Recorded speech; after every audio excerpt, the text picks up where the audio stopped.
Hey, everybody. Welcome back to our second episode of our So Does It Matter podcast of the year. Last week, we opened up with a great one-on-one interview with Katie Grimes from the California Globe, just in case anybody was wondering whether or not things were going to be better in the upcoming legislative session that is now upon us. Katie was able to assure us that we're fulfilling the definition of insanity and doing the same thing over and over again while desperately hoping something different will happen. So, speaking of insanity, I'm Yeah, happy to welcome back another repeat guest for us, Jon Coupal.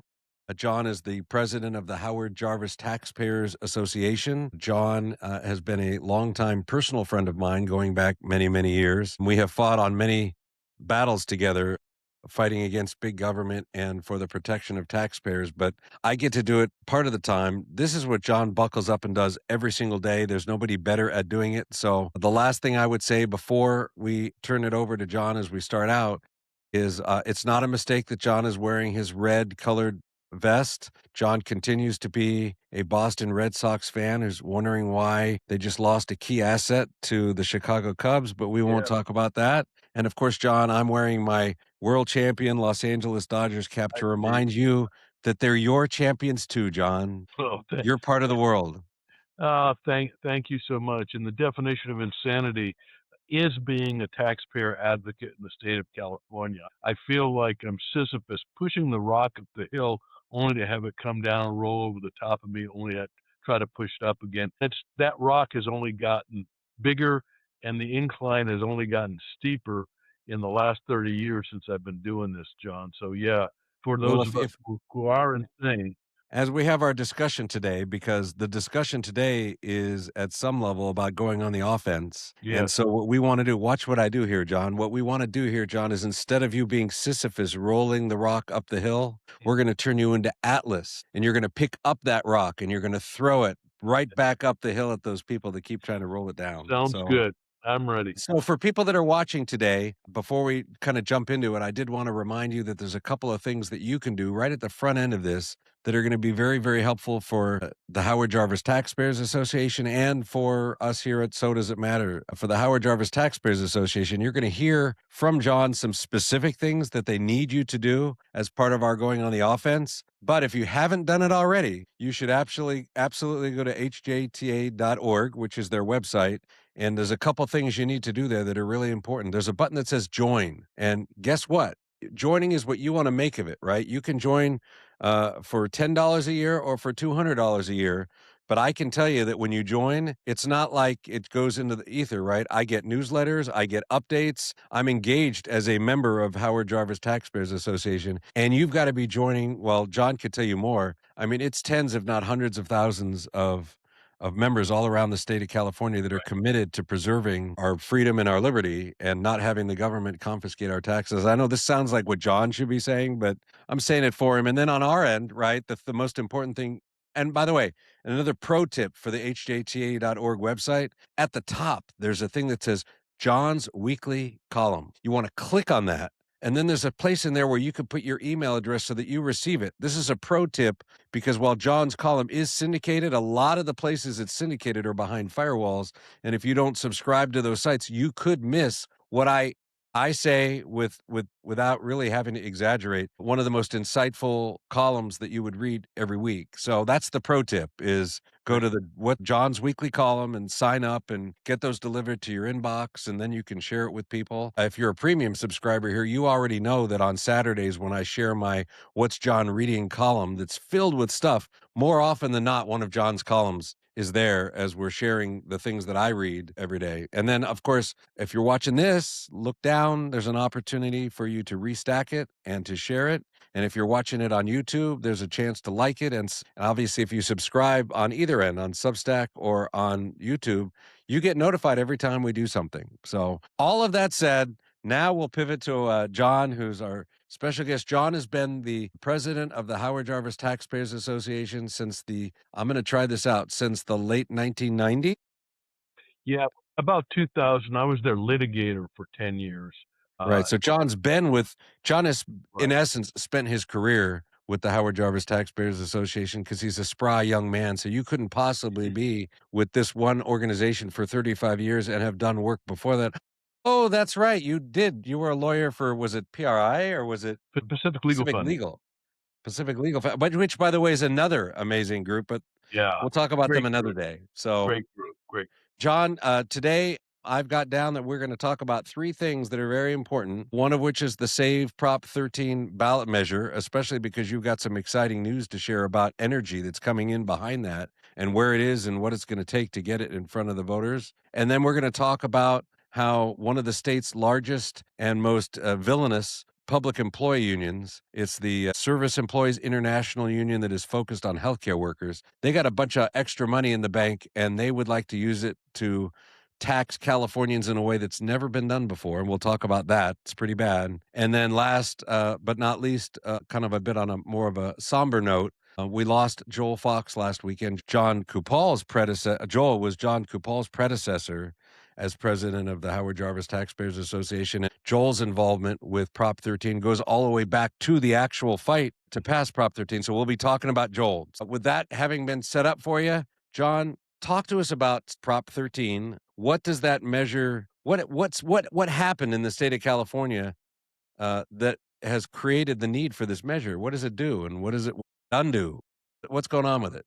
Talk to Well, us. it's meant to repair the damage inflicted on Proposition 13. Most of the listeners and watchers of your podcast, on for sure, know Proposition 13. It was passed in 1978. It was meant to control out of control property taxes as well as impose voter approval restrictions on other kinds of taxes.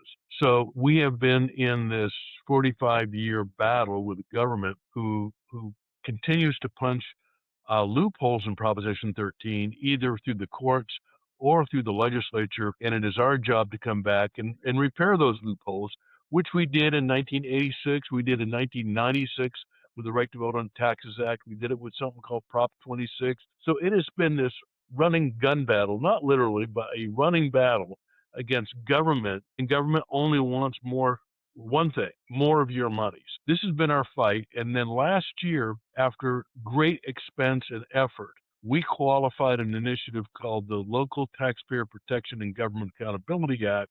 Duly qualified initiative, spent millions of dollars qualifying it, only to have the governor and the legislature file an original writ in the California Supreme Court saying, we don't like this, we think it goes too far, please take it off the ballot. The California Supreme Court, which used to be a credible judicial body, is now turned hard left, and they acquiesce to the desires of the governor and the legislature.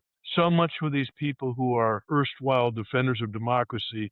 They Yeah, deprive. we our reader are the people that are watching this just got a recent reminder about that when Prop 50, when that legislation went through the state legislature, and then two very, very reasonable writs were filed in front of the Supreme Court to try to Yeah, get the court to look at the issues. The court wouldn't even hold a hearing. yes. They just literally dismissed the opportunity for people who felt that the law was trampled in the way that it was placed on the ballot, never got a chance to talk about it. So it's not just that they're focused on stopping good reforms on the tax side. It's just like, I think you said it right. They're in the tank, and it's there's nobody guarding the henhouse except voters and ballot measures. We can get them done. So the Save Prop 13 ballot measure.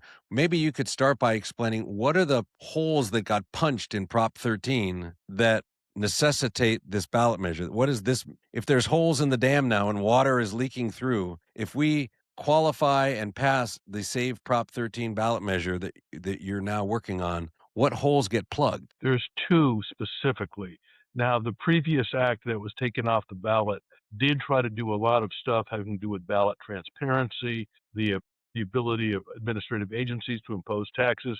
Okay, we've closed the chapter on that. We looked at that court ruling and read the court ruling and say, what will the courts allow us to do? And we are very confident that the path that we have chosen is something that is permissible. And that is focusing on one provision of Proposition 13, that is Section 4. It relates to special taxes. There is a provision of Prop 13 that says cities, counties, and special districts may, with a two-thirds vote of the electorate, impose special districts, being generally intended to mean anything that wasn't a property tax. That's been bastardized, of course. But there was a case, again, the Supreme Court never officially ruled, but in some dicta, just some language, they seem to suggest that the two-thirds vote would not apply to a local tax if it was placed on the ballot via a so-called citizens initiative. John, you and I know by citizens initiative we mean special groups, special interests, and that's mostly labor organizations who have exploited this loophole.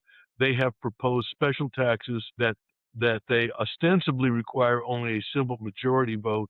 Some of those, they are very common in the Bay Area. The biggest one, of course, is in the city of Los Angeles. You are very familiar with this. This is the ULA tax. It was a real estate transfer tax, and it passed with less than a two-thirds vote after a heavy campaign financed by the homeless interests and unions. They passed that by less than two-thirds vote.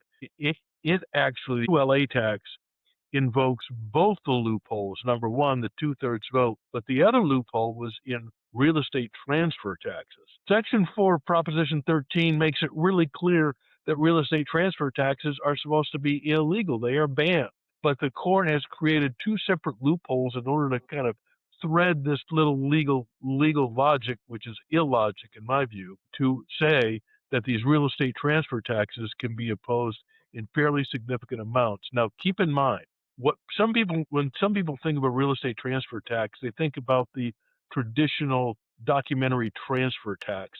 And that documentary transfer tax existed prior to Prop 13, but it's a very reasonable amount. It's 0.11%, and it shows up in your closing documents when you buy property. You don't even really. It's so small that it wouldn't be something that's factored into your home buying decision. It wouldn't be, but Maybe it's $100, $200. It's just there. right. And the problem is the ULA tax, because it was called a mansion tax because it hits high value property.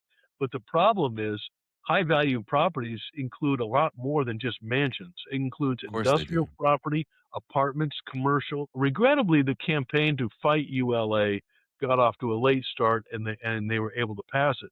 But if there's any poetic justice, it is that that tax has so screwed up the LA real estate market that it actually didn't generate nearly the money that they thought it would, and it froze a lot of real estate deals. So anyway, what I was mean, it's really crazy because it's a tax on the value of the property. So let's just say you bought a piece of property and its value was X and it tanked and you're now selling it for half of X. You have to take a loss and then pay the 5% tax on whatever value it dropped to.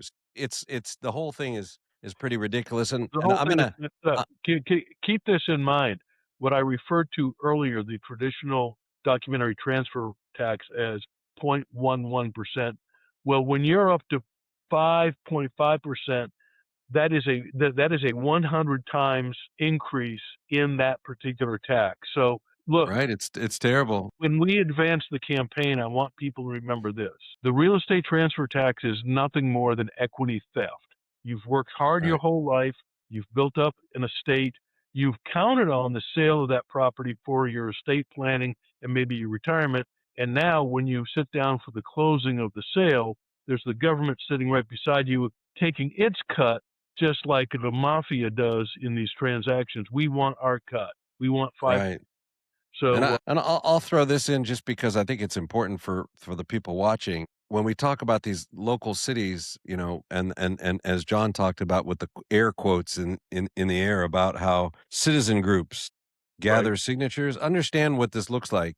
Take a city where you've got these very aggressive public employee unions that first thing they do is they elect council members, right? So the council members then give them big raises. And all of a sudden, everybody realizes that so much of the city's general fund is going now to pay for the salary and benefits of the various city workers. And by the way, this is done by municipal employees. This is done by fire employees, police unions. All of these unions are all equally accountable for this process where they want to get as much money and as much benefits as possible. And my favorite thing is when the economy is bad and everyone's doing more with less, they make the case that we need more because the economy is bad. Like right. they shouldn't suffer like anyone else because they're magically in government jobs. And so then what happens is they will go out and they will pass a they will gather signatures for kind of like the street paving act and or the we need to preserve our parks act. And all that really is it allows more money to come into the city that pays for the parks and the paving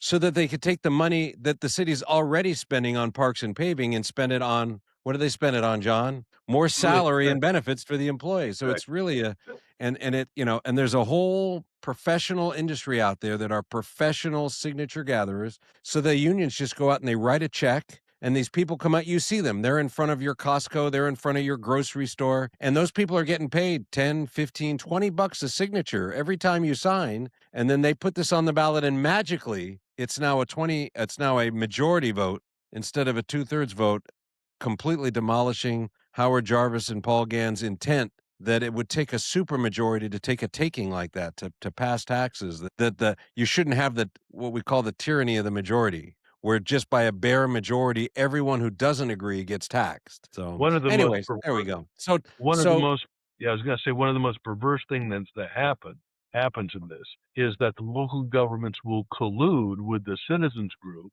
and they'll actually use public resources to do the polling, and they'll do the communication, and of course, the city attorney or the county council will write the ostensibly unbiased ballot label and right, summary, which is always biased against taxpayers. So, and more recently, they've gone so far as actually spend public dollars for political advocacy. Now, a few years ago, we actually tagged the city of LA or the county of LA with a $1 million fine. We worked with the FPPC to get them fined because they produced a TV ad that was way over the line in political right. advocacy. So it's like a symbolic win, but of course, $1 million to the unions in LA is not. That's more Right. like okay, well, let's just factor into the cost of doing this that we may have to pay a fine, right? And they don't have to pay it; the city has to Right. pay it. It's a taxpayer fine, so we pay the fine for their dirty work. So okay, so save Prop 13. We're going to talk in a minute about how to get on board with it, but why don't you explain as succinctly as an attorney can what does Prop 13? If I if I sign this and it goes to the ballot and the voters approve it, what does it do? What it does is it reinstates, it resurrects the two-thirds vote for all local special taxes, irrespective of whether it appears on the ballot due to initiative or if it was placed on there by the local legislative body. This was the law for 40 years, so it's nothing new. It just says that the two-thirds vote means what it says. The second thing it does, and I think this is what's going to be most attractive, is as it relates to the real estate transfer tax, it preserves that 0.11%. Nobody bitched about that. But anything above that, gone. Gone in 2 years. They have to phase out all of these excess real estate transfer taxes. And again, we view that as restoring the ability of property owners to retain the equity in their property. Yeah, well, this is very important. So, this is maybe the most important thing for people that are watching this to listen to. So, the first thing people go is you have actually like a special website that people can go to get active here. Why don't you tell people what it is, and then Yeah, through it's the very magic of the internet, the URL is going to appear right under you as you say this. it's saveprop13.com. Saveprop13.com.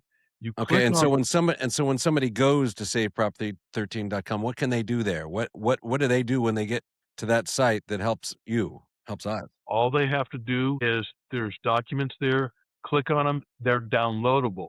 There's a one-page petition, doesn't take any special paper, doesn't involve finding a paid signature gatherer in front of Walmart. You can do this yourself at home. You download the petition, you sign it, and you have to have somebody sign as circulator. In the downloadable petition, there are spaces for two signatures. So you and your spouse can download it, sign it. One of you has to sign as circulator. One of the other sheets of paper is very clear directions on how to do this. So even Dodger fans can figure this out, John. Yeah, there you go. Putting aside the comment about the world champion, your world champion Los Angeles Dodgers, I would say this to everybody. There's a petition online. There's nothing that keeps you from having your friends over, or if you have a larger family, just print out more of them Print out more. because you can do this as many as you want and understand that this is John didn't say it, but this is This is novel, right? Usually, these ballot measures are crafted in a way where by the time you meet all the legal obligations of formatting a petition, you could not print it over the internet and print it out and mail it in. It would be too cumbersome. And Right. so I know from having previous conversations with John, that was the intent here. They purposely crafted a measure that would be short enough to do this. And so Yeah. there's an opportunity for you to take advantage of it and understand from connecting some dots from what I said earlier. There are signature gatherers in front of stores. Fill out the petition, and it's the same thing as donating 20 bucks a head to this cause, because if they get your signature for free, they don't have to pay one of these people to gather it. And Right. so not only are you helping gather a signature, but you're basically writing a check with your signatures in support of the measure. So it's Right. saveprop13.com. And I can tell you this, John can speak to it if he wants, but since I'm your eyes and ears on the ground, I can tell you that in addition to your ground game efforts signing these petitions, there has been a groundswell of support from people that have some resources. And so, normally, you've got to have signature gathering from volunteers, but that's not going to, there's so many signatures required. That's not going to do it all by itself. I can now tell you that if we get a robust volunteer signature gathering effort done, there is enough other activity taking place that combined, we're going to place this on the ballot, and that puts us on offense. And if you're sick and tired as a beleaguered taxpayer in California, always wondering what's going to go wrong this year, this is your opportunity to play a role in something that can go right. And we can push back on something terrible that's happening and remind Gavin Newsom and remind all of the progressives or socialists, whatever you want to call them, that occupy the state capitol. And I'm not obviously not referring to the mighty but super minority Republicans who are great but who are cut out of the policy process. Your Republican legislators have been rock stars on Prop 13. Don't worry about them. But if you want to make this happen, save prop13.com, download a petition, download 10 petitions, or if you want to have a petition party and you want some petitions that can handle more than 2 signatures, just literally reply if you got this, or just go to john@sodoesitmatter.com and Yeah. let me know, and we'll take care of getting you petitions that can have 10 signatures. Yes, yeah, we have that, and the other thing is, we have a lot of partners who are also helping us on the volunteer effort. Number one, John, you yourself, what you're doing right here is part of our volunteer effort, getting out to your network. John Kabatek with the NFIB and all the local taxpayer groups and all the local apartment associations. Most of the mom and pops apartment associations, I gave a speech to them. They all want a petition. So we have a very broad network, and also the realtors, that real estate transfer tax. We've actually reached out and allowed local realtor boards to be a collection point for our petition. So I mean, it sounds like really expansive. It is, but if people don't engage, it won't qualify. And on top of that, we do have some major donors who have stepped up, who are really helping to underwrite the paid effort, and hat tip to those organizations. Right. So this is where you get the discerning input, because there's lots of people that, I mean, it's almost a hobby. The fee to turn in language and qualify a ballot measure for signature gathering is very low, and there's always lots of them. And people are always asking me, they're getting very hopeful because they hear some ballot measure that's great, and I have to sadly inform them that that's a ballot measure that's a great idea but has no juice behind it. Right. So if you're looking to me and to John to point you towards a direction where your efforts are combining with other efforts for a very real effort to get on the ballot. Frankly, there's 2 that immediately jump to mind. We've talked about the voter ID initiative elsewhere. That one's in the final stages of gathering signatures, and it's Right. very likely to make the ballot. But this is the other one, right? It's a 2, there's 2 opportunities to be on the offense on the November ballot, and this And is the we other one, and so we John, really need your help. yeah, and John, we're working in concert with Carl DeMaio, who's actually getting our petition out as well. So Carl DeMaio has been a really strong ally of HJTA. He's always supported our efforts. He's of course Right, the that assemblyman from San Diego, Right, and Assemblyman Carl DeMaio, and he's the chairman of a group called Reform well, California that has yeah, so spearheaded a lot of strong all very efforts, and helpful, they all they very real helpful. they've been very instrumental on the voter ID, and now they're helping with Save Prop 13. They understand Yeah, that both measures get helped if they're both on the ballot. So we're going to pivot now away from the offense. That's the most important part. Be part of the offense. No one, we're so used to being on a football field where we only put the defenders on the field. And if we can qualify for this ballot, it means that our offensive team goes onto the field and we have a chance to score a touchdown. Pardon the football analogy while I'm wearing a baseball hat. Um, but there is another issue that we're going to frame for you guys, and that's it. It's just being called the billionaire tax. And in a moment, I'm going to ask Jon to talk about what that is. But before he does that, I'm going to talk about who's doing it because I think it's important. So I would say, and Jon can disagree with me if he wants, but I don't think he will. If we had to isolate the single greatest threat to taxpayers in California, source of it, it's the state's public employee unions because they marry up the greed and need for more taxes with a vast sum of money that they extract from their members, basically saying, hey, you pay us dues and we're going to use that money to get you more pay and more benefits. And and then they go to, they'll go to a Gavin Newsom and say, sure, you want millions of dollars to fight a recall that has no chance? Sure. You want millions of dollars for your Prop 50 fund? Sure. You know what we want from you: higher pay, higher benefits, and all of that. So there's a cycle. So one of those unions, first of all, any disagreement, Jon? None.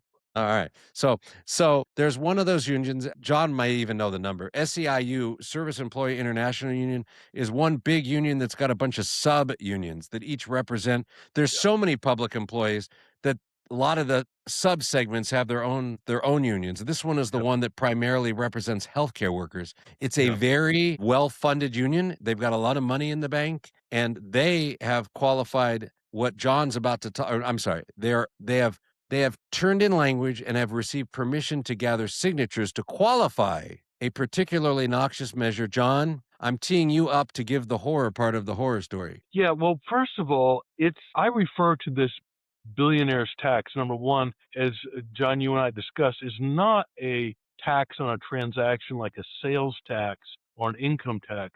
It is an attempt to tax wealth. And number one, what is someone's wealth? There's so many complexities to this. I think the good news is tax is so bad that even Gavin Newsom doesn't like it. So he has come out publicly and said he will oppose. And it's my understanding, Jon, you might know this better than I do, that part of his political team is actually working on the no campaign. So I've heard that. I haven't verified that, but that's my understanding. Yeah, it's always one of those things where it's really hard to really ascertain what Newsom is. I mean, it's clearly the case that they're publicly messaging that he opposes this. He just did an interview, I mean, in the last day where he was very clear. He said, and I think it makes a lot of sense, California is not an island, right? There's 49 other states, and the billionaires that this tax would go after already are people that tend to have That's two or right. three or four homes, many of which, all the other ones are not in California. And to avoid what you're about to hear about, it's common sense that they will move. And in fact, many billionaires have already relocated because of there's a retroactivity piece of this that Jon will talk about. So Jon, tell our readers and our watchers, what does this actually do? What does this Well, billionaires tax measure do? it attempts to levy a one-time wealth tax. And if you believe it's a one-time thing, I've got some a lake front property in Arizona to sell you. Uh, they'll be back if this thing passes. I don't think it will pass. It's a 5% tax on the total amount of wealth from a handful of billionaires. It has a lot of problems. Number one, I think it's unconstitutional under the federal constitution. Due process, a taking under the Fifth Amendment, interference with the right to travel. This retroactive provision is an impediment to travel. Ex post facto law. I could come up with like 5 or 6 legal theories of why I think this thing is just stupid on steroids. Number two, I think SEIU has miscalculated where California voters are, not where the California political class is or the ultra liberals. But just remember, Jon, you know this. Last election cycle, they rejected a lowering of the 2/3 vote for bonds. They rejected an expansion of rent control. They supported tightening down on criminal law. There are like 4 measures that the California voters are far more centrist than I think some of these ultra progressive politicians think they are. So I think both politically, policy, and legal, they've got real problems. Not only that, this may be news to you, but I have heard that there was a problem with their getting the petitions out. They had it cleared, but getting it printed, my understanding, rumor has it that there were some problems, and they started a week later than they really thought they were going to. Now, SEIU has a ton of money, and so they can probably overcome that. But where we are in our signature gathering effort, I feel like we're behind, and we've got at least 600,000 in the bank and in signatures, Right. and So, I've probably more. Don't hold me to that. But if you're just starting out now, you've got to be paying a lot of money. Number one, gun to the head question. I wonder if that's even going to appear on the ballot. I think we have to assume it will. You cannot assume that it's not going to happen. We have to assume it will. I hope they screw up. But then if it does qualify, the people, many of the high wealth individuals, not just the people who are impacted by the tax. There are high wealth individuals who would not be taxed, but who would like to be in that class and want to stay in California, want to continue to pursue their high tech industry in California. This is a killer to the high tech industry, and it's a killer to, I think, to Hollywood as well. So I yeah, think you're going to see some strange bedfellows in terms of the opposition to this. So this right. tax, again, a wealth tax, how do you measure wealth? Number one, how do you measure it and who's going to do it? For Right. example, a piece of artwork, if it's Hunter Biden's painting, he's going to claim it's worth $4 million. An assessor may say it's worth about 59 cents. So how are you going to value assets? You're going to mark to market? What is the market of a particular stock or a bond? Right. Till this is a tax on unrealized gains. Keep that in mind. Unrealized gains. I think the voters, when explained to them, will say this is not very smart for all the reasons that we just talked Yeah, and I'm going to close our discussion on this item because I want to move on to our third topic. But I'm going to just say a couple things in closing. Number one, it is not a mistake that this measure requires every single taxpayer in California to fill out a form declaring their net worth. about. And Right. don't think that once I don't know what they call it, the Department of Wealth Determination is Yeah. created by the state of California, and all of it is populated with all of its techniques and materials and auditors, that they won't immediately say, pivot it and start to say, hey, look, you know what? We think you may make a little bit too much. Or they may say, you know what? You bought a home for a $500,000, but Zillow says it's now worth 1.1 million. The state deserves a piece of that. So Yeah. we're gonna tax you. And again, it's like an unrealized gain. You don't really have that money because you haven't sold your home. And so then you may have to sell your home just to pay the tax. And then the only other thing that I would say is we've got billionaires who have already left the state of California. Well, I got news for you. When they leave, their businesses leave because they can, once they've left, they want to get their business out from the rest of the draconian tax scheme in California. We've And already the seen business that. goes, the jobs go. And so it's a horrible, horrible idea. You'll be hearing more about this. Yeah. And so just, understand that the appetite of these unions is voracious and never ending. So, John, I wanted to spend our last segment talking about something a bit more somber. Last weekend, we lost a great taxpayer champion in Joel Fox. Joel was the longtime president of the Howard Jarvis Taxpayers Association. He was your predecessor. You worked with him. Right. And unfortunately, Joel lost a lengthy battle to cancer. And I was in communication with his son yesterday.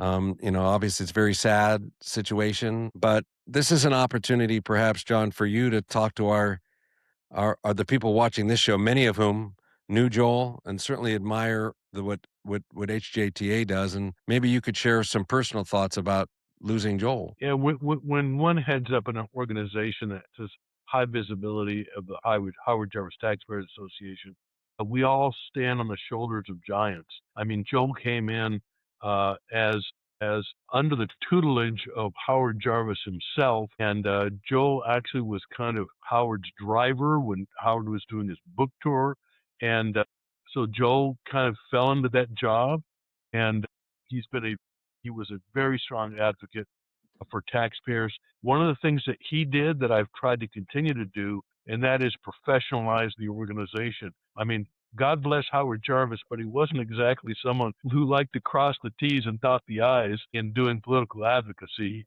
He was just a kind of a bull in a china shop, which quite frankly, is what we needed. He was a Right. disruptor.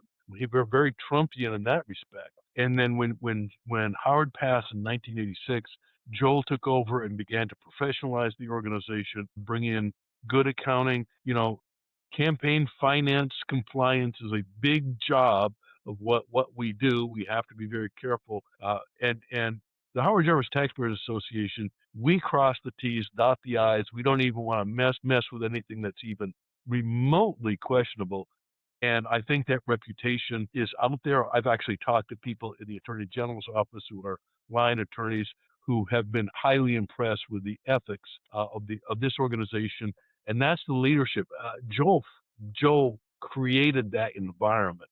He also was in a world today that's very polarized and a lot of flamethrowers on both sides. Joel was always a little bit more quiet, more reflective, very smart, more strategic. There were a few things on a matter of policy, very few things, but there were a few things that Joe and I disagreed with on a matter of policy, but those were minor. He was on Arnold Schwarzenegger's transition team. I was on the transition team, but he was a senior advisor for the governor, explaining to the governor the importance of Proposition 13, even when Warren Buffett suggested we should dump Prop 13.